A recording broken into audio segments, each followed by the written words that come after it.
Welcome to Book Club for Movies. I promise I'm okay. It's June 21st. I'm Ryan Miller. Are you? You sound like you're dying. And do you know who you are? Matt Amber? I know who I am. Are you okay? You sound like you're dying. I started the show. I'm okay. I know what you said. Thing in my throat. It's you're called not air. It's called your uvula. Come on. Tone it back. This is a family show. It's thankfully only families listen to us. It's the name of the thing in the back of your throat. Technically. We're anatomical on this. Get anatomical. It's time for Book Club for Movies. We talk about movies, one movie in particular that we watch, and we invite you to watch along and comment along and have a conversation like we're going to do right now. That's right. This week, our film found on Netflix was Michael Clayton. This movie comes at you an hour and 58 minutes, written and directed by the great Tony Gilroy, starring George Clooney, Tilda Swinton, Tom Wilkinson.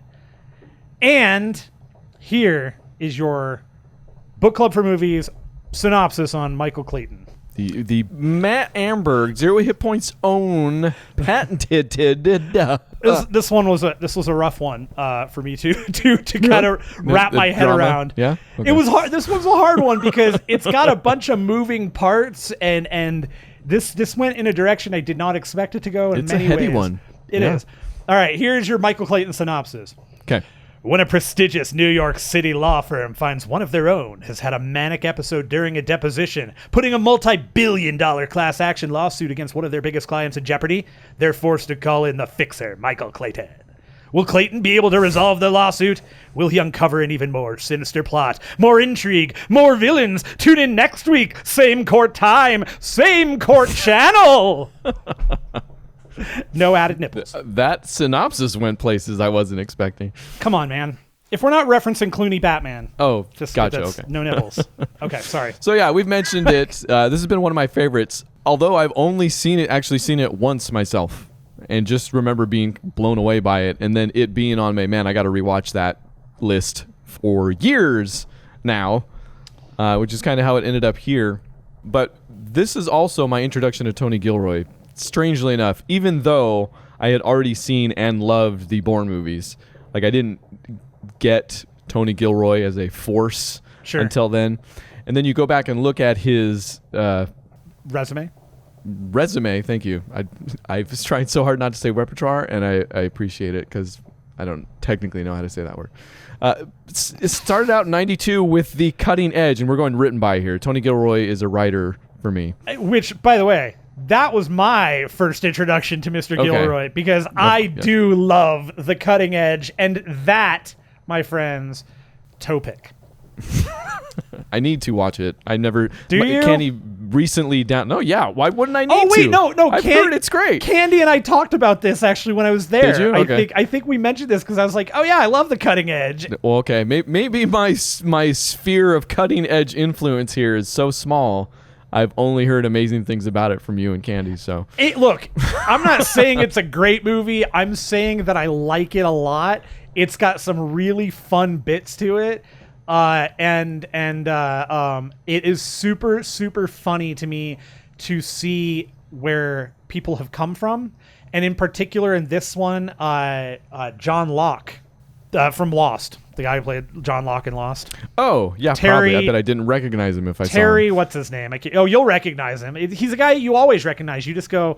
No, I'm sure I'll recognize him, but this is like 30 years before Lost. But that's the thing. He's a guy that almost looks exactly the same. He just doesn't have gray hair.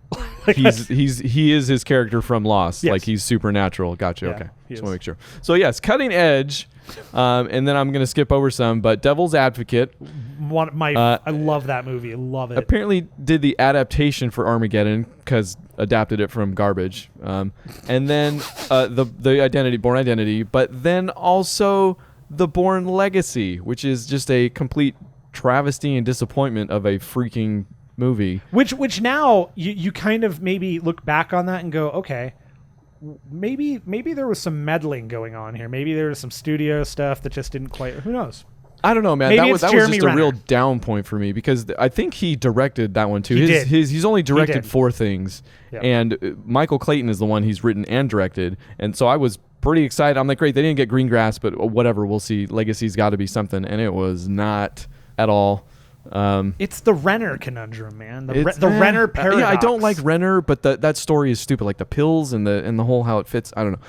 I think the Bourne movies are some of the best written action, like all of the above movies ever. Sure. So and I think that first one is just a tremendous piece of film. Like I love that. and the movie. way they come together, and like if you watch all those movies 3 in a row, I don't know that any trilogy holds up better than that trilogy does with like really quick viewings back to back. Sure. You know. Anyways, so Tony Gilroy is a man. He is a force, and also Rogue One, by the way, he's in there. Screenplay. Yeah, he wrote that. So Michael Clayton comes along, and it's becomes one of my favorites because not only does it have fantastic performances across the board. Like, was there anybody in this movie you didn't like? Honestly, No, everybody comes off like Yeah. like you're no. So good. Everybody hits their notes where they need to. and maybe we start here. This movie's called Michael Clayton. It's not called, courtroom drama, funny title number 3.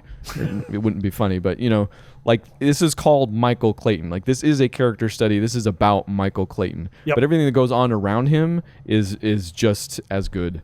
Right, and it's great because it's another one of those. This is one of those smart things where you are tossed into a movie with. By the way, the introduction to this movie is maybe one of my favorite intros ever. Isn't it freaking great? It That is- monologue by Wilkinson is so freaking good. It's not just the monologue, which you can feel, especially if you know what Tom Wilkinson looks like. You know it's him immediately, but you can feel what he's doing and you can see it, and you just know like the intensity that's there. But you can it's, hear his face shaking. you totally can. And it's but along with that, it is one of those perfect set up shots where it goes through. You have this manic person talking about this, like you're trying to pick this up. You're trying to figure out what he's talking about, and he's manic about it. He's up in arms. He is freaking out, and you have this perfectly calm. Nothing is happening. Empty building. You've got people cleaning and they're throwing the garbage out. There's nobody there, and you go through all of this part of this building. You're realizing, okay, this has got to be a law firm, and then you are taken into a room with every single person and all the chaos. That's when the movie begins with chaos. It's like there's chaos from lawyers, and you're just set to a point where you go, okay, we're in. And man, what a way to draw. Like I was immediately, bam, It's good, right? I am eyes on this and I am in. I'm glad you liked it. I feel like I'm the Matt Amberg in this story. You I've are. shown you a movie that you enjoyed. This is No, you did. It this didn't is how even it feels, suck. huh? Didn't even suck even a little bit. So yeah, I guess maybe to get into the story. So we are coming on the heels of Wilkinson having something of a breakdown. It's shown to us, and maybe we mention this now instead of during the final shot where I actually saw the credit. Sure. But Steven Soderbergh's an executive producer on this film. Yes, he is. Okay. So take that, and we'll get back to it during that last shot. But Wilkinson has had his breakdown, and the firm is reacting to it because they are in the process of defending a huge corporation from some sort of civil action, right? Like they've made a chemical that poisoned some people. Or Right, that's the claim, anyways. So not the. I mean, this is kind of a. I don't want to say it's a MacGuffin because it's not a MacGuffin, but It's a character study. So yeah, we're going to get into plot, and maybe we're skirting MacGuffin here. It all works together so well, it's hard to say that. But It yes, is. I get what you're saying. Yeah, right. So ultimately, what this comes down to is the law firm. Yeah, like you said, law firm is defending, and there's a class action suit that's billions of dollars against this company called Unorth. and Unorth created a pesticide that had carcinogenic. They knowingly created a pesticide with carcinogenic properties, so it was causing cancer. So we come in the middle of all this, and also there's a merger looming. So basically everything's on the line. Like, he has this breakdown in the courtroom where he removes all his clothes during the deposition, and it's basically this multi-million-dollar law firm who is on the hook for however many billable hours they're about to get this check from the multi-million-dollar, corporation. And if this thing gets out and messes stuff up, not only does that go away, but the merger goes away. So there's that. But yeah, that's kind of all in the background. Right. So enter Michael Clayton, and also enter. This movie doesn't start at the beginning. It starts somewhere towards the middle, which I think is smart because it kind of ends with his car exploding, and then we get back into the main story, the actual beginning of the story. He's not in the car, by the way. And he's not in the car. No. Spoiler alert. And he's looking at some horses. He is. Yeah, we're gonna spoil which I will have something to say about, by the way. Okay, cool. All right, like it. Oh, hey, our foremost horse expert here on the cat. We've gotten away from horses, honestly. We have, and it's hurt us. The Equinalizer, and you know what? With the Equinalizer 2 coming out, maybe it's time to revitalize. We planned it. So enter Michael Clayton. So okay, yeah. So they introduce Clayton, and they refer to him as a fixer or a janitor. Also, and that's what I was going to get to. He calls himself. He refers to himself as a janitor when he is our first introduction to what he is and who he is and how he works. Is he's pulled to a rich client for the law firm, and guy ran somebody over. And in this case, what we find out Clayton can do is he says, "Look, I'm not a lawyer for you. That's not what I do. I will find you the people that will help you in this area that we trust, that will find the loopholes to get you out of this." And then on top of that, the entire time, like, this guy's freaking out and yelling and screaming. His wife is just not having any of it. Clayton's just standing there with that, like Clooney kills this role with that, like, made for him. It's one of those roles where everything he does, because he has to be lawyery, is super understated. So it's very quiet. It's not gregarious. I mean, when is Clooney gregarious, right? But this is so up his alley, and yeah, totally written. Like, I can't imagine anybody else doing this role. Yeah. And he plays it cool while this guy's freaking out about him. And we find out that even in the worst situation, which becomes, like, the car explosion, we find out after we come back to getting there, we do find out how collected he can be at any given time, even when the circumstances are kind of outstanding. And he mentions, one of the things he mentions that I think is a great piece of foreshadowing is he looks directly at the guy and he says, "You have to understand, the smaller the problem, the easier it is to fix. This isn't a small problem." Right. And that ultimately, to me, is the, like, that kind of becomes the crux in a lot of ways for this movie, and is a huge theme in my head anyways, being that when problems arise, deal with them. Yeah. It's obviously a really good setup for the character, but also because it belies what we're going to learn about him as it goes. Like, we get the feeling from the beginning that he kind of exists on the outside, and he does, to the point where he's in a transition, I guess you could say, between two different worlds. And this is a character study. It's about who Michael Clayton is, because there's throughout the movie, there's kind of two competing storylines. One of them has to do with his home life. And ironically enough, his home life is kind of a mess for a guy that's a janitor and freaking good at it. Like, that's another thing that's established early on with that first case with the guy who hit the guy. Like, he's great at doing this fixing stuff, but his home life is kind of fallen by the shambles. Like, he went into a business with his brother that is a restaurant business that's totally falling apart. You get the feeling he's divorced or estranged from his wife. He is divorced. Yep. Okay. They mentioned that. And I don't know if you get this directly up front, but we do see him playing cards. We find out later that he's had a gambling addiction type thing. He's Gamblers Anonymous, basically. He's been clean from gambling for. That's what it was. Yeah. And all of this, by the way, it goes back to that thematic thing that I was talking about, where all of these things, it comes across to me anyways as they started off as small problems, and that he let them get bigger. He let them blow up further than they needed to. Yeah. And then that also speaks to the whole thing with his with his brother. He talks about his brother. He talks about them going into business together. His brother Tim that he went into business. Yeah, right. He has two brothers in the movie. One of them's a cop and one of them's and Tim. it becomes another situation where now he's in debt to a loan shark for $75,000. Yeah, I think you're speaking, when you talk about small and big, you're speaking to kind of a larger theme of him starting out small. Like, he's completely blue collar, and this is what comes out later. Sure. It's hard to maybe do this in order, but he started out very blue collar. Like, his dad was a cop. I think he started out that way. Yep. And then has only, like, within the last 9 years or so, found himself at this law firm where he's this different person, basically. Right. And this is where the movie kind of shines. It goes back and forth with some very pointed commentaries, like very much people asking Michael Clayton straight up who you are, or who do you think you are, or you think you got everybody fooled, type things. Right. So he's caught between two worlds. And one of them is this small, and one of them is this big time law firm.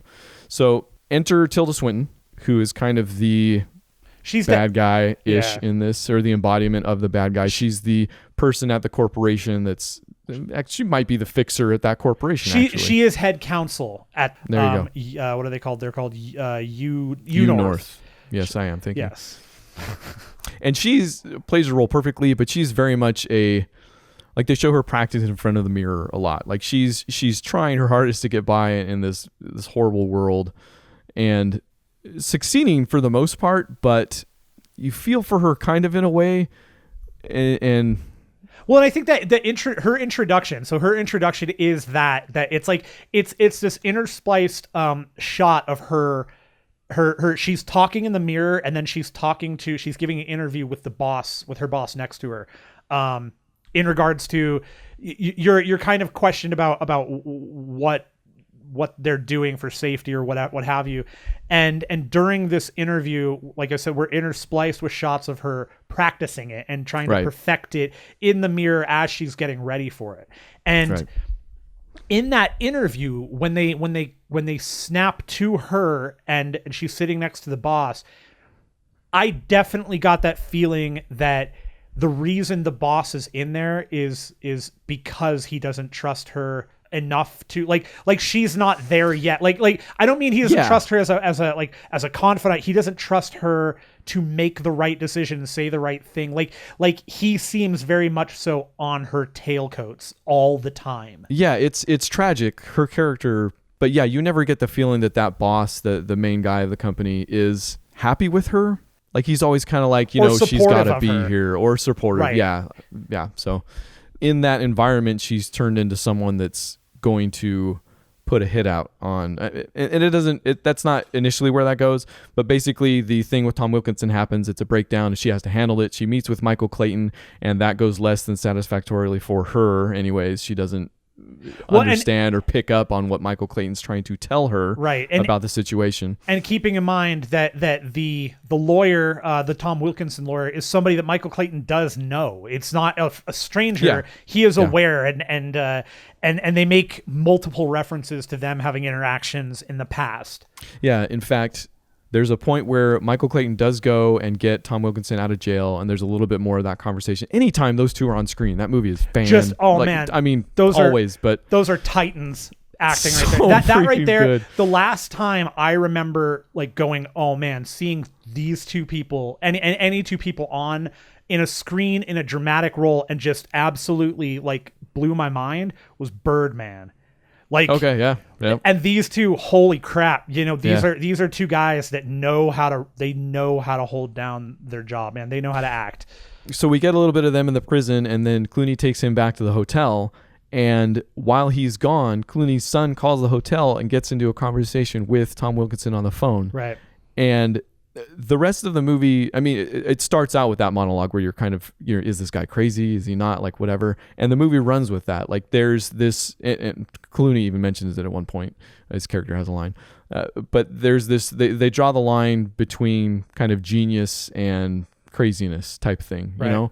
And he gets into this big, long conversation with the kid about this story or video game that the kid is playing or reading. The book, Realm and Conquest. But have that conversation with the kid is also fantastic, and it results in Wilkinson leaving. Clooney loses track of him, but then they meet up again, and there's a little bit more of that where he's, crazy, or is he? And then the very end of that conversation, Wilkinson brings it back and starts talking actual commitment law to Clooney, because that was like when Clooney goes back to there's so much like I'm getting backed up. All of this is going to be parenthetical, but Clooney goes back to the firm, and you get his first interaction with the higher ups at the firm, and it's still very much he's on the outside. Like the main dude who's hired him knows that he's great and he's fantastic at what he does, but you still get the feeling that Clooney is not one of them. And by the way, I'm sorry, go ahead. No, keep going. No. Like I said, I'm 4 parentheses down at this point. So keeping in mind, so the boss that Clooney ends up working for, by the way, I just want to call another outstanding performance by Sidney Pollack. Sidney Pollack, amazing director, also really good actor when he wanted to be. And his character is instrumental in how the law firm itself works, because he runs the law firm. He is the first person when we go through that introduction. He's one of the first people we see. And he has a ton of fantastic lines too, Clooney, because and we should probably just move fast on all this stuff, but this is very much about Clooney's character. Sorry, Michael Clayton, is that his name? Michael Clooney. Trying to decide what world he wants to be a part of. And we find out later why. Maybe we'll save that for a little bit. Mm-hmm. But in talking with Sidney Pollack, he has a bunch of cool quotes to him, like what, do you not understand what we've been doing here this whole time? Right. So and that's a key. That's a key for Clayton and for us, is that Sidney Pollack, with that line, basically admits he knows they've backed up the wrong people. He knows they've defended things. Why didn't you realize that ahead of time? Well, because Clooney Clayton is what we'll call him, has not made that leap yet. He's doing his job because he does his job well. And again, later we'll find out, whatever, like we're moving fast, I'll just say it now. We find out that he's doing it for his kid. Like when he goes back and forth with his family, his blue collar life and all that stuff, he drives his son away after a very tense confrontation with his brother that he failed out of the business with because his brother's a junkie or a recovering junkie, and drives his kid away and stops the car and was like, hey, you'll never be like him. I'll make sure you're never like him. Right. Then we figure out even up till that point, I was like, I'm not quite positive what all his family life background is doing in the movie except giving us more about him. And then that scene happens and I'm like, okay, right. That's right. So it's between him and Sidney Pollack in this way. Michael Clayton's never made the leap. He's never been like, this is what this firm does and I am a part of it. He's always kind of been like, I'm trying to make a better life for my son, but he's never been confronted with that decision just yet. That's what this movie is essentially. And Pollack's point, and to that point that Pollack has, like I see what Tony Gilroy is doing here is the Pollack's point of view is certainly, you have been naive as all hell, and why is that our problem? It's not he's not coddling at all. No, it's not his fault that you were not paying attention. That you may not have been in the courtroom with them, but you're the one who made sure the right people were. Right. How do you not see that? He thought that Clayton had made the decision already to be consciously a part of this, or he's just not sympathetic to it. Right. Yeah, like I said, this whole movie is about who Michael Clayton is, and Sidney Pollack thinks that Michael Clayton is somebody who's already crossed the line. And fascinatingly, Michael Clayton's not sure. And I think fascinatingly enough, you mentioned this, and going back thinking about it a little further, everybody has their own perspective on who he is. Like Pollack's character has this major assumption about what he can do. You've got Tilda Swinton's character who assumes she knows what the guy is like. You've got Tom Wilkinson, who he knows him, and Wilkinson. So I think this brings up my favorite line in the movie, and it's between Wilkinson and Clayton, and it's right at that point where you already talked about it, and I think this kind of puts this all together, right? So Wilkinson and him are talking. Wilkinson's going back, and basically he says to Clayton, you do not want to try and take me to court because I will outdo you in every respect in the courtroom. Right. That's where I was going. Sorry. When he spoke with the higher ups, it was like, who knows the most about commitment law? Because we want to get Arthur Wilkinson's character committed, and he's like, I can tell you that right now. It's Arthur. Yeah. And he makes that statement of you're never going to get that to happen. And so the law firm wants him gone. That's the thing. The law firm wants Arthur, that Wilkinson character, gone. And that's that conversation when they finally find each other again outside of Wilkinson's apartment. Is that it's kind of crazy at the beginning, but then Arthur gives it to him, gives him the commitment law. He's like, you should have committed me back in wherever they were, Minnesota, Milwaukee, something like that. Yeah. Milwaukee. Because the laws are way harder here in New York City. And then Michael Clayton says, I'm not the enemy here. And then he says, well, who are you? And that's the line I was getting to, right there. Yeah, that's exactly. No. That's it. That's the line.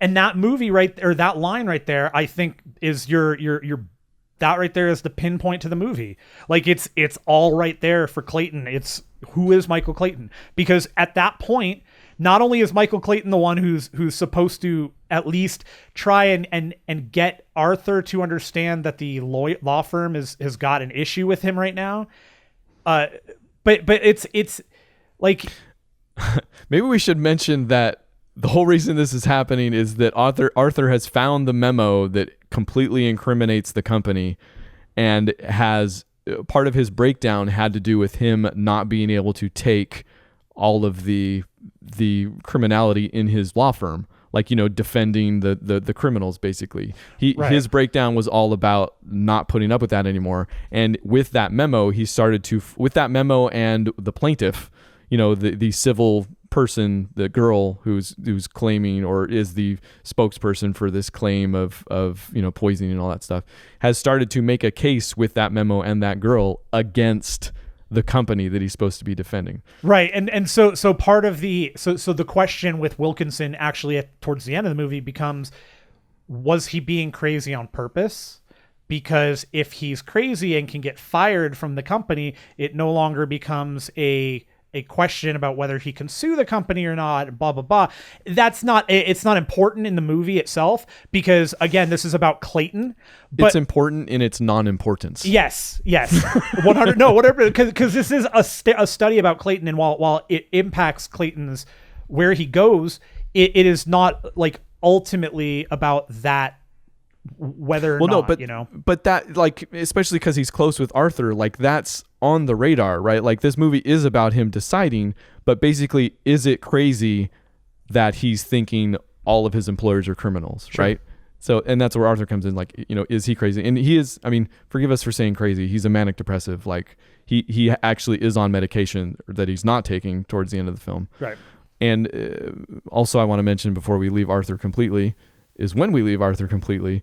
because Tilda Swinton has hired a group of not necessarily hitman, but that's in their catalog of services. Yeah, one of them played by fake Anthony Michael Hall, That's Terry right. Serpico. Our budget Anthony Michael Hall was in this. Terry Serpico. It's how you want to get to Tony Serpico. You don't want to know he's coming. No. You just want to see it, and then there he is. And it's not. But it is. Tony Serpico. Mm-hmm. Anthony Michael. So she hires these two guys who basically just tail him to figure out what all he knows. Tilda Swinton, again, working for the company, until finally Tilda Swinton has her conversation, again, in the most awkward of, tragic ways with them about executing the hit. And when they get into Wilkinson's apartment and kill him, one of the most chilling murder scenes, I think, ever, just in its efficiency and because it's efficient and it is totally, in every respect, it's just cold. It's so cold. It's done as a business transaction. It is no different than going and buying a donut. So yeah, maybe we've gone every which way in this thing already, but basically, so what we come down to here is that there is this giant memorandum that the U-North people knew existed, and they knew that it incriminated and called out the fact that they created this poison knowingly. And what Arthur had done was, after finding this, he went and had like 3,000 of them Xeroxed.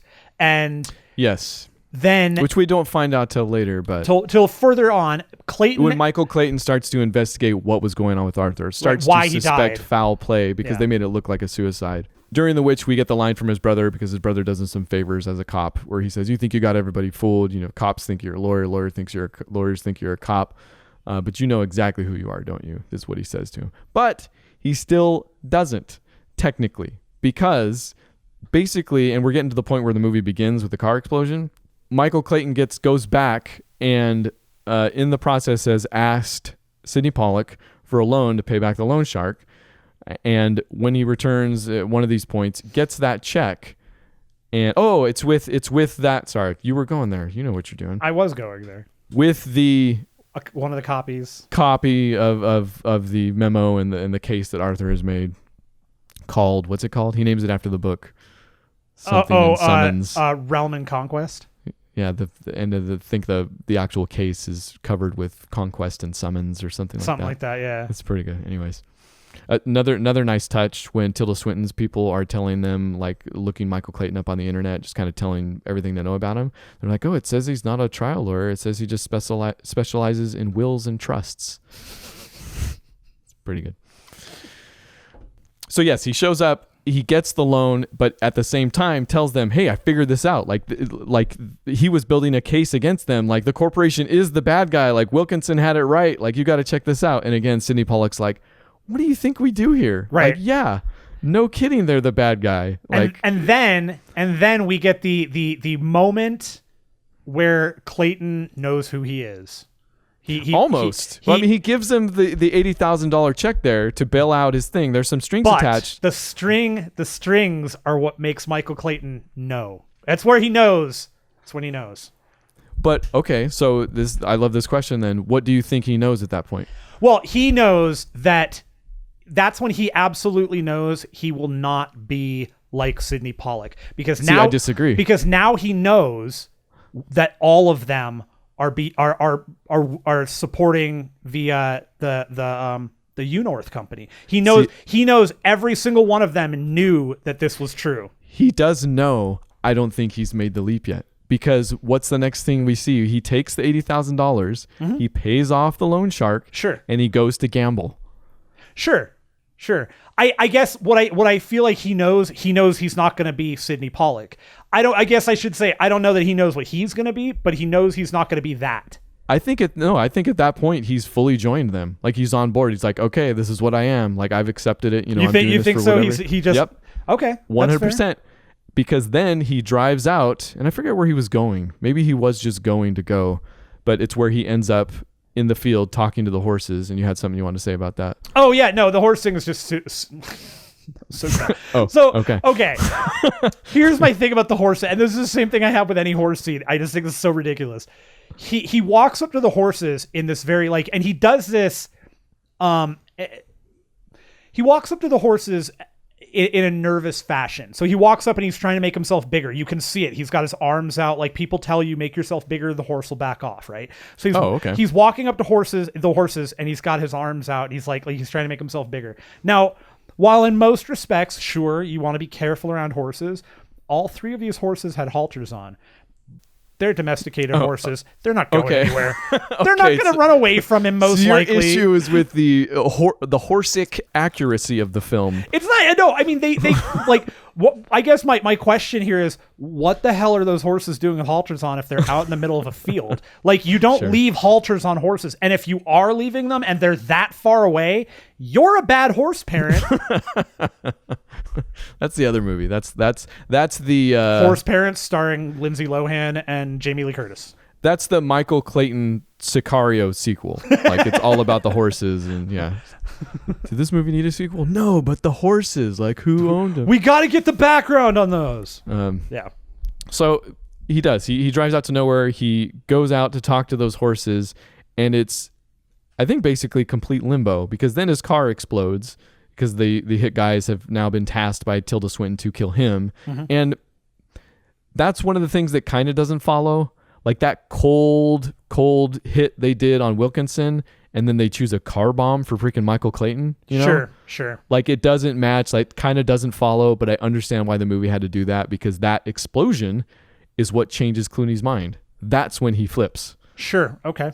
And then he goes down to the car. He throws all of his identifiers into the car, And then who picks him up? Which I guess, okay, and that makes sense. Cleansed by fire, you've gotten rid of all you've changed your Throws them identity. Sure, all in okay, there. I'll go with it. He has decided, and then he gets picked up by his brother Tim, the guy who he's. Because by the way, there's a change for me towards the end of the movie where there's more to where I thought, but I like where your head's at. I think you're right.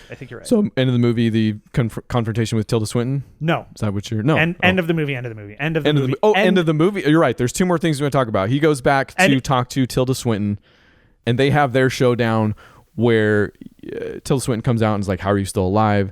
And they have a great conversation where Michael Clayton's basically, and this is one of the lines that stands out. That at this point, I kind of like the whole identity aspect to the movie clicked at this point where he's like, "And you try to kill me?" He's like, "I'm not the guy you kill. I'm the guy you buy." Right. He's like, and then this is where he mentioned, "I sold out Arthur for $80,000, which was the money for the loan shark."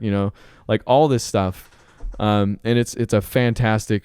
Basically, he gets Tilda Swinton to admit to everything and to promise to pay him $5 to $10 million, so he'll be quiet. Yeah, and then it turns out he's wearing a wire, and then he walks by his brother and gives them all the evidence, and the whole company is taken down. Okay, and so then that's the end of the movie. Basically, it leads to one other part with him, but there's another shot that I think is really, really great, and it's this really interesting shot of him getting on an escalator to leave, and the way the escalators are shot, they kind of tilt the camera so the escalators are totally sideways. And I love I love the idea that visually for me an escalator is the ups and downs, right? You have your ups, you've got your downs, and that's the movie. He has his ups and downs. Now he's at a point where he's more lateral and he doesn't know what he's going to do just yet. So nice. I think, and then that leads into the final shot of the movie, which I think informs my theory here, where he gets into a cab, and this is brilliant. This is a brilliant piece of filmmaking. It's so good. A camera is set in the cab right at face level for Clooney. Clooney gets in the cab, hands the driver $50 and says, "Just take me as far as this will take me. Just drive. Give me $50 worth. Yeah. Give me $50 worth and just drive." And I think that informs that last bit where now he's aimless. He sold his friend out for money. He got the person that needed to go to jail. What does he do now? Like he's I think at that point he's more in limbo than he was at the beginning, because now he's got a really full head of understanding what Sidney Pollack's group is like. He's very aware of what happens when he tries to deal with his brother making a restaurant, so he's got decisions to make.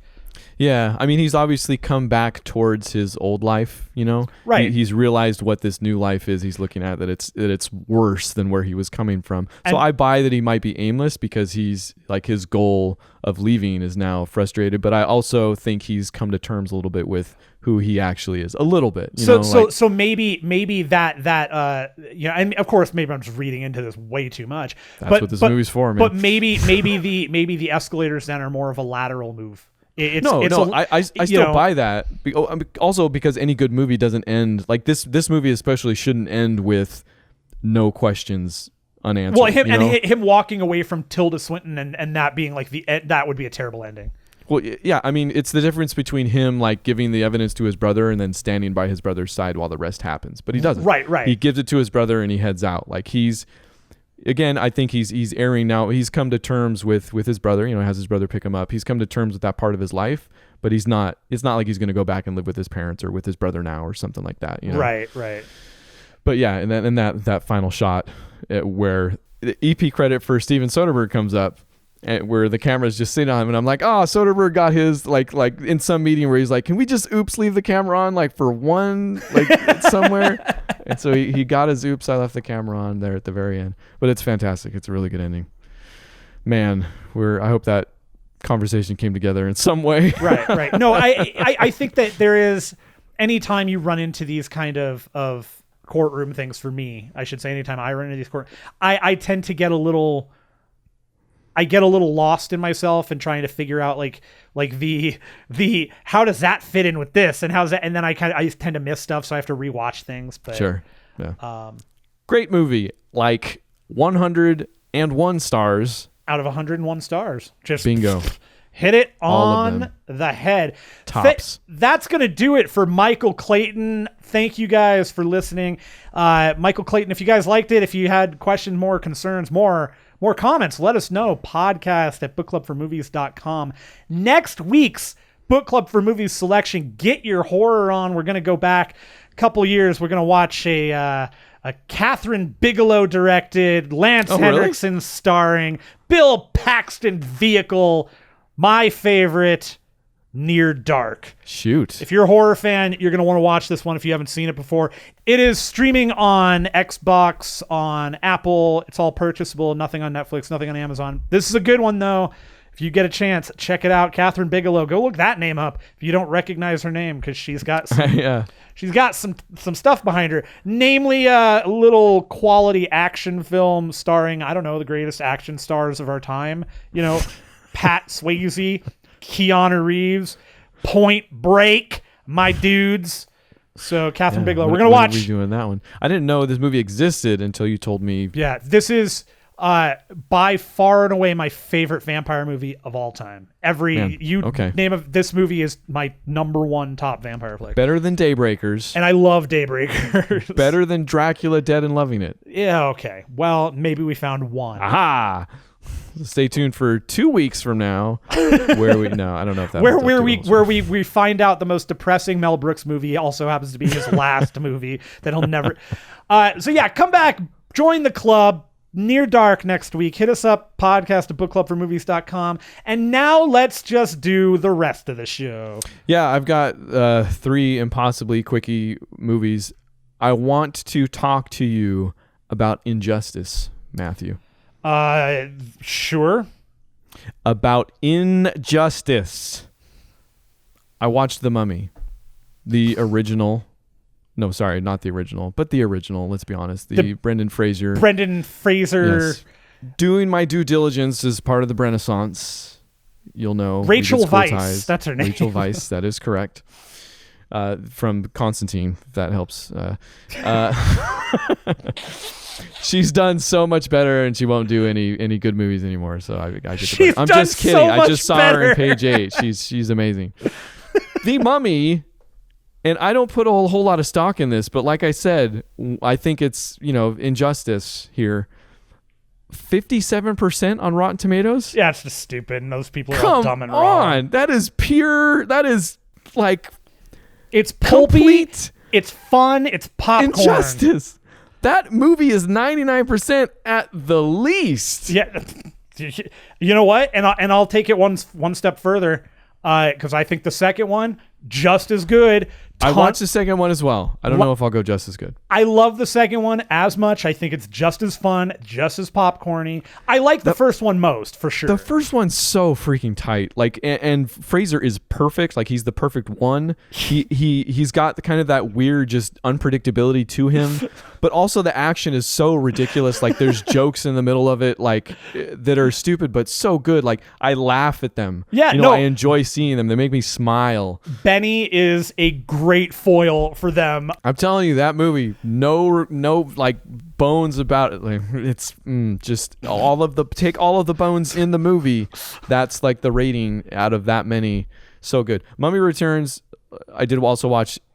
I did like, absolutely, for sure. It's maybe 98%. Let's put it that way. Like, it's close. There are a couple threads that it fumbles. Like, I'm totally fine even with some of the retconning.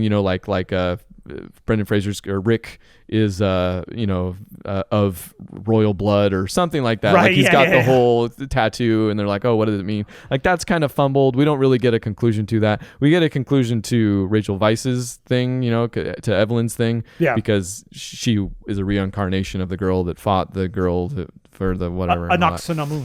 Yes. She's the reincarnation of the woman who fought Anaxinamun. And then the CGI, like, they go. Yeah, there's some bad CGI. But there's more of it too. Like, they go. The Scorpion King did not look great. Oh man, he looks so freaking bad. It's bad. He looks really bad. It's bad. I don't care, but he looks really bad. Anyways. Yeah, and look, all we're saying, Dwayne, is maybe eat a hamburger and don't work out as much. Or, I don't know, cut the scorpion tail off. And then I couldn't leave well enough alone. I thought maybe, especially after seeing the Tom Cruise Mummy, I thought maybe I could do Tomb of the Dragon Emperor. Tomb of the Dragon Emperor, and I could not. You know, that movie, I knew that movie was not going to work for me when I saw that Rachel Weisz wasn't going to be in it. And it's nothing from, what was Monica Bellucci? Maria Bello. Surprisingly close in name only. I knew it was an Italian name. I just couldn't remember who it was. I like Maria Bello too. No, don't get me wrong. She's totally fine, but she is not Rachel Weisz. And then on top of that, this story was just such a bummer. It was not fun. It's one of those sequels that has literally no idea what made the first two good. You know what? Zero. You know what this movie is to me? It's the Mummy's version of the Die Hard with Timothy Olyphant and Justin Long. Live Free and Die Hard. I actually kind of liked that Die Hard. Yep. You're right. It's not a Die Hard, but I kind of had fun. It's better than the freaking Jai Courtney Die Hard. Okay, well, that's like shooting fish in a bin. That's not... Good argument, Ryan. Yeah, exactly. Okay, Captain gotcha. Film School over here. Jeez.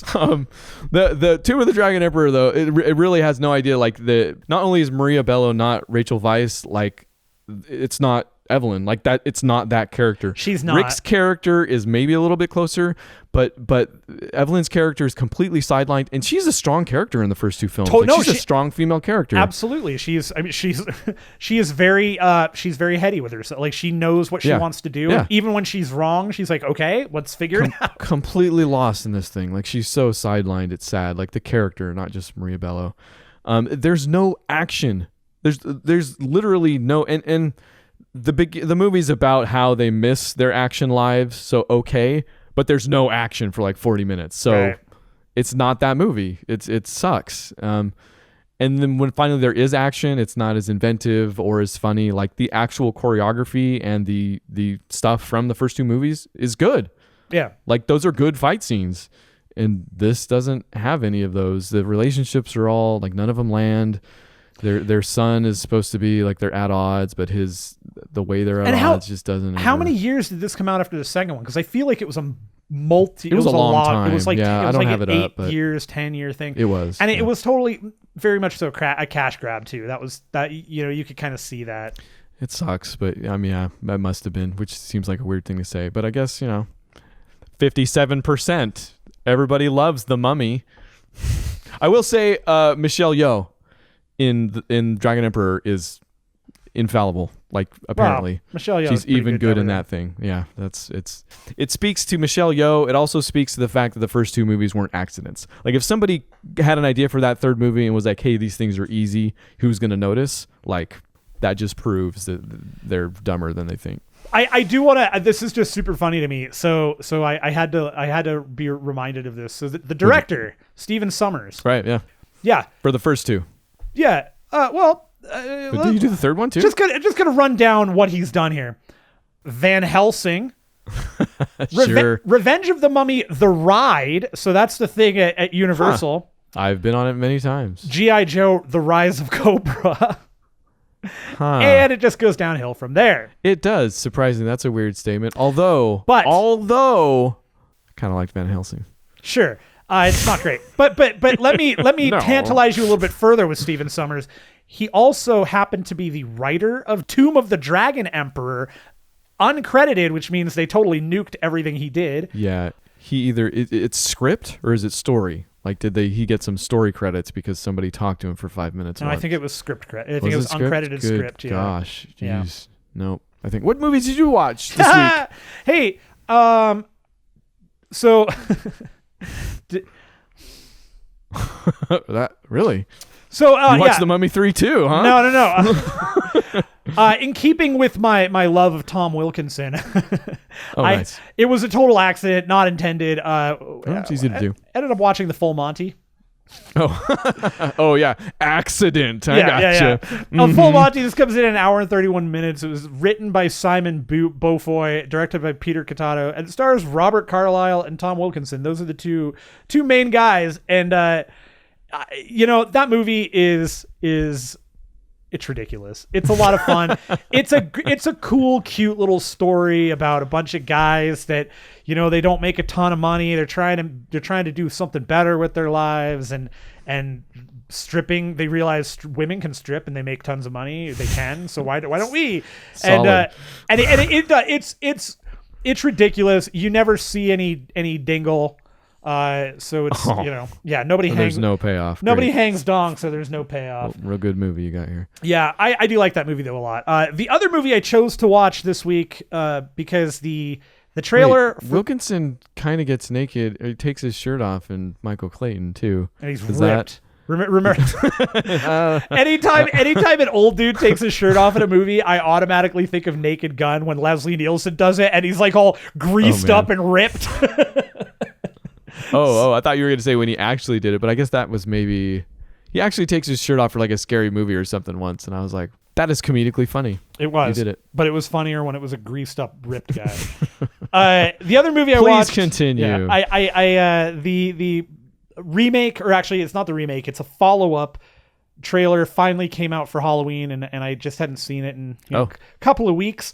Decided to watch Halloween. Rolls in an hour 31 minutes, written directed by John Carpenter, starring Jamie Lee Curtis, Donald Pleasance, PJ Souls, and Nick Castle as the Shape. By the way, fun fact about Nick Castle, who played the Shape, the Michael Myers character.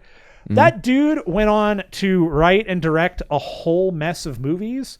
Really? And at least one or two that you kind of go, so the guy who played Michael Myers directed The Last Starfighter? Okay. Really? Yeah. Again, another movie I absolutely love. Yeah, it's not a throwaway movie. No, actually. not at all. He also... I thought you were going to list like a bunch of Z horror movies right now. No. He did direct Dennis the Menace, though. And wait, also... like and also, the 90s one? Yes. And also Major Payne. Okay, now we're getting back into it. And Mr. Wrong. Do not recall. Don't worry about that. But he did write the screenplay for Skate Town, USA. And you know what else he wrote, which people seem to ignore because everybody thinks automatically, oh, Carpenter wrote it. He also helped write Escape from New York. Oh, hey, the good one. So, Nick Castle. They're both good. Hey, Yeah. I get the feeling you like Halloween. I'm a huge fan of Halloween. I like all the Halloween movies. I think they're all fun. They get real weird towards the end. I'm going to give you a choice here. Okay. Do you want to get deep into why you love the first Halloween movie? Or do you want to tell me your thoughts about the upcoming now that the new trailers are out? I have not asked your opinion on those yet. Oh, man. No, I think the new trailer looks great. I am very excited for it. Jamie Lee Curtis looks awesome. The fact that they got Nick Castle to come back for at least a couple of stand-ins is cool. I'm looking forward to it. I am in no way not excited for that. I love it. I love that they're doing a little bit of retcon where they're picking up essentially after the first movie picks up, where the second movie does the same thing. It like literally picks up the moment the second movie ends, or the first movie ends. They're kind of retconning all of the stuff that happened after the first movie and going with the Michael got up and ran away and Laurie has now been waiting for 40 years. And I'm excited for that. Oh, yeah, that's fine. They partially did that because after the second one, it gets weird. The third movie it doesn't have anything to do with Michael Myers. It has to do with Halloween masks that made people go crazy. Great movie. Sure. Not related to Michael Myers. Jamie Lee Curtis isn't in the second one, right? Like, she isn't she only in the first? Oh, she is in the second one. Yeah, she is. Okay. She is definitely in the second one. But they're tossing that one out too. Yes, and probably because they added some more background stuff, and there are a couple like she has boyfriends, this that. So I think they're just kind of clearing the air and just letting her be. Gotcha. Laurie that we know from the first movie. That's fine. I'm into it. No, I'm super into it. Doesn't ruin my childhood. Nope. I also love that they've got a whole bunch of there are a whole bunch of, even in the trailers, a whole bunch of little Easter eggs. The masks from Halloween 3.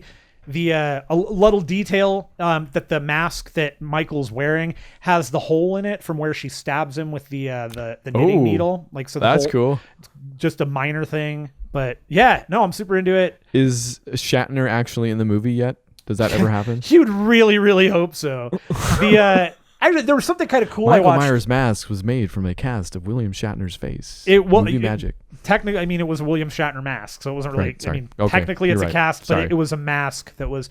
So fun, interesting little thing about that though. The original masks have all been. I mean, they're all trashed. Like they're made of rubber, latex stuff. Like the actual production masks. Yeah. So all of the hero masks, any of the masks that existed that are still around, they're real brittle. They're old, right? Sure.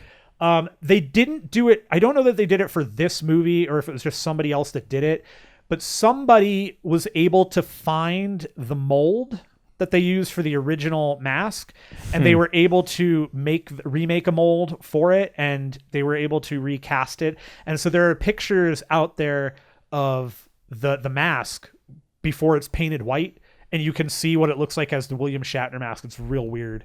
It is right. super bizarre to see. I'm looking it up. To see that mask as not painted white. Does it just look like how William Shatner looks now? And you're just like, whoa, that's weird. It's real terrifying. Like it's somebody, like who blew up the balloon? Like what's going on? No, I don't know. It's somebody call Spock. There's nothing to say about Halloween that hasn't been said a million times over. It's maybe the best slasher movie of all time. It may be the best questioning, like it may Talking be about the first one now. Yes, I'm talking about the original. It may be the best slasher movie of all time. It may be the best kind of I don't want to say it's like there's something in there about family, and I don't know that there's any other horror movie that kind of touches on a lot of the little bits of being part of the family as the movie does. And even when they're like, it's interesting when, like, it's interesting because after Michael kills his sister, he comes downstairs and he steps outside, and the parents show up, and the parents have next to no expression. There's nothing there. Like they're not bothered. They're not. What are you doing with a knife? Right. And everybody else just treats it like, oh yeah, there was a crazy person in the house. But there's more there, and how people treat, it's, I don't know. I think that's part of what a lot to unpack in that movie. I think more than people give it credit for. But there's a supernatural edge to it that isn't overt, maybe. And I've only seen it one time, so sure. Is that what you're getting at? That kind of aspect where it's it's. I mean, they talk about familial bond and stuff, and maybe it's that. It's the disassociation, because another thing that this movie does is you really don't have a lot of adults in this movie. You see the cops occasionally. They bump into the sheriff. You see the parents right at the beginning. You see them a couple, like once at the just after the movie's starting. And then Loomis is the only one you kind of consistently see, and even he is not in the movie much. The movie is totally like. There is a moment in this movie where I guess maybe it's the parental aspect and the familial aspect between parents and kids and leaving people alone to their own devices and stuff. I don't know. Huh. It's the theme isn't any stranger to the genre either. I mean, that's not at all. Nightmare on Elm Street to some effect, and the other one I haven't seen any of, Friday the 13th, right? Sure. I mean, like horror movies are one of those, like, they oftentimes wear that thing on their sleeve. Horror movies are, I think, in a lot of ways, a really pure form of cinema, because there's nothing. You don't get held back in a horror movie. There's nothing to hold you back to get your theme across, to get your story out there. Whereas other forms of cinema really do have limitations. Comedy's got a limitation. You don't have a comedy movie with horror. You have a horror comedy. Like, that's how that works. If you have a moment in a comedy where something horrific happens, like a head explodes or something, and it's not consistent, sure. But otherwise, you've got a bunch of, like, it becomes a horror comedy. You don't have it in drama because then it becomes it's a thriller. As soon as a head explodes, it's a horror movie. It can be, sure. No, it's fair.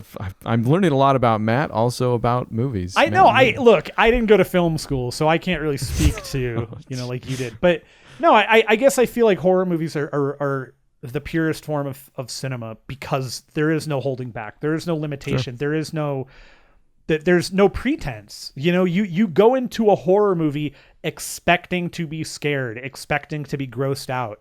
And when a horror movie does that, that's great. But you know, and sure, there are definitely movies out there, just like any genre, where, you know, it doesn't mean anything. It's just sometimes, you know, a cigar is just a cigar. Sometimes but somebody the best using a horror chainsaw. movies are dealing with themes and Right, and I think they deal with them in strong ways. And I think that the unfortunate reality is that a lot of people don't put the time into seeing the themes. They don't put the time into thinking about the, like, that, the movie's gory. Yeah, a lot of people died. It's really, really a sweet movie when you consider what the heroes, what our characters were going through, what they're trying to get to, you know, and it's weird dichotomies. At Book Club for Movies. That's right. Hey, .com. Thanks for listening. We appreciate it. If you've got comments, if you've got things you want to say, Book Club for Movies is where you'd send it. You'd put podcast at in front of that and then put a .com at the end, which would, if you put it all together, podcast at bookclubformovies.com. Join the club. Watch. Checks out. Yeah, check out this week's selection, Near Dark. If you watched Michael Clayton, let us know at that email address I gave you previously. Until then, protect your neck.